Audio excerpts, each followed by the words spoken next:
चलिए news room की शुरुआत करेंगे इस वक्त की बड़ी खबर के साथ। फौजी सरबराह बिपिन रावत का बयान सामने आया है जिसमें उन्होंने कहा है कि हुर्रियत के साथ बातचीत पर फौजी सरबराह का ये बयान है, बातचीत के लिए तशद्दुद का रास्ता तर्क करना होगा, छोड़ना होगा।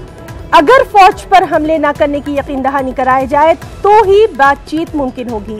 मिलिटेंसी में शामिल होने वालों में भी कमी आई है, ये कहना है फौजी सरबराह बिपिन रावत का। तो आपको बताएं कि फौजी सरबराह बिपिन रावत का अहम बयान सामने आया है जिसमें उन्होंने हुर्रियत के साथ बातचीत पर अपना बयान दिया है कि बातचीत के लिए तशद्दुद का रास्ता तर्क करना होगा।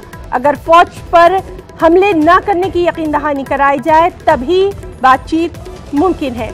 साथ ही उन्होंने ये भी कहा कि मिलिटेंसी में शामिल होने वालों में कमी आई है।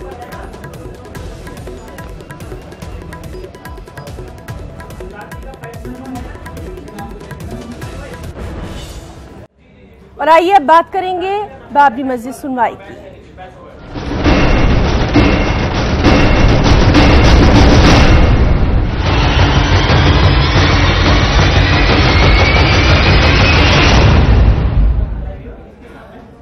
जी हां, बाबरी मस्जिद मामले में अब सुप्रीम कोर्ट में समाअत 29 जनवरी को होना है। आपको बताएं कि इससे पहले नई बेंच कायम की जाएगी। आज जैसे ही समाअत के लिए बेंच बैठी, मुस्लिम फरीक के वकील राजीव धवन ने बेंच में जस्टिस यूयू ललित की मौजूदगी पर सख्त ऐतराज जता दिया। चीफ जस्टिस ने जस्टिस यूयू ललित से बातचीत की। जस्टिस यूयू ललित ने केस से अलग होने की ख्वाहिश का इजहार किया। बेंच ने कहा कि जब एक जज केस से अलग होना चाहता है तो केस की समाअत नहीं हो सकती। समाअत के लिए नई आईनी बेंच तश्कील दी जाएगी और यही कहते हुए अदालत ने समाअत की नई तारीख 29 जनवरी मुकर्रर कर दी। There is no bench. One judge is recused, so the 4 judges can't decide whether it should be heard by day to day or not. When it will come up before the court, and in fact it's a civil suit, it should be heard day to day. There is without doubt about it. But then the Constitution bench, that means 5 presiding judges are sitting here. Almost half of the court's work will be stopped. And it is going to take time. Please don't imagine that it will be over in a jiffy, just in a day's time, 2 days' time. No. 50,000 pages of documents, hundreds of witnesses, 10,000 pages of judgment. After all, both parties, Hindu and Muslim side, have challenged the judgment, same judgment. Both are aggrieved because it was a title suit, and unfortunately the High Court, the trial court, has converted it into a partition suit and divided the property where there was nobody's case like that. So all the parties are aggrieved by that judgment. So will the Supreme Court will have to read the entire judgment to find out and say that this is a flawed judgment, according to me. Dr. Dhawan is arguing in this matter. Finally, I am not arguing finally in this matter.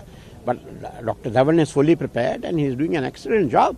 Report से पता चला है कि जो अयोध्या की hearing जिस bench को करनी थी अब उस बेंच में कुछ तब्दीली होगी और दोबारा से हियरिंग 29 जनवरी से शुरू होगी और हम लोग उम्मीद करते हैं कि 29 जनवरी से अब इस पे बाकायदा इंशाल्लाह हियरिंग शुरू हो जाएगी, जिससे कि अयोध्या जैसे सेंसिटिव मामले पर फैसला हो सके और इस हमारे मुल्क को इस अहम मसले से हमेशा के लिए निजात मिल सके। और जाहिर सी बात है हम सबका पूरा एतमाद और यकीन सुप्रीम कोर्ट पर है और उसके जजेस पर है और जो भी फैसला होगा वो हम सबको काबिल कबूल होगा।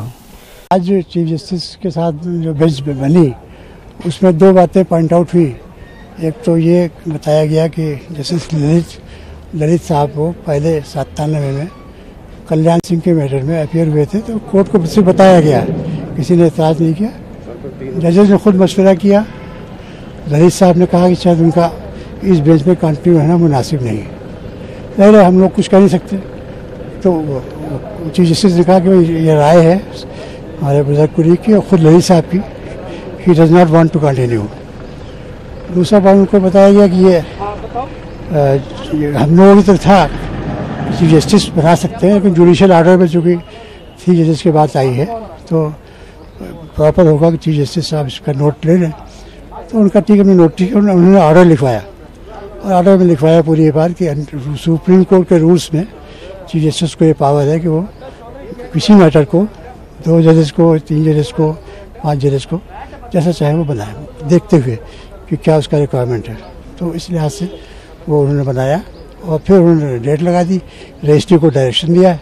मुस्लिम्स को फेथ है पूरे सुप्रीम कोर्ट पर, जब पूरे सुप्रीम कोर्ट में फेथ है तो कोई 5 जजेस हो जाए, हमारे लिए ये मैटर नहीं करता है।